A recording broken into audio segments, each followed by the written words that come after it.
문제가 있다고 생각하시는 부분이 있으십니까? 아, 그 이파로 국장님의 말씀에 전적으로 동일하십니까? 물론 이제 수사를 책임지는 분의 입장에서의 당연한 말씀이라고 생각을 하고요. 네.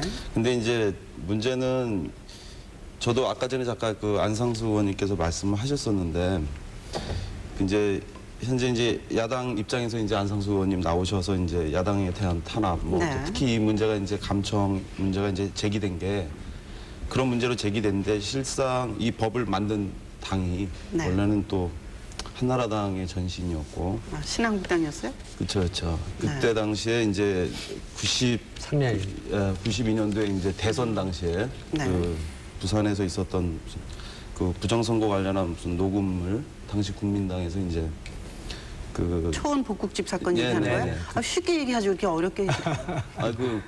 그 집에 대한 선전이 될까봐 네, 그런 거고요. 죄송합니다. 네. 하여간 그래서 그때 이제 녹음을 이제 한 것이 이제 문제가 돼서 이제 그것 때문에 이제 당시 이제 김영삼 전 대통령이 이 법을 만들게 된 계기가 됐는데요. 네.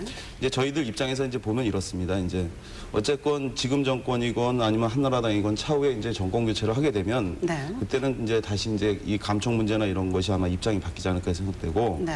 사실 이제 저희들 입장에서 볼 때는 일반 국민의 관점에서 본다면 이건 사실상 그 계속적인 피해를 받는 건 일반 국민의 인권이다라고 네. 생각을 해요.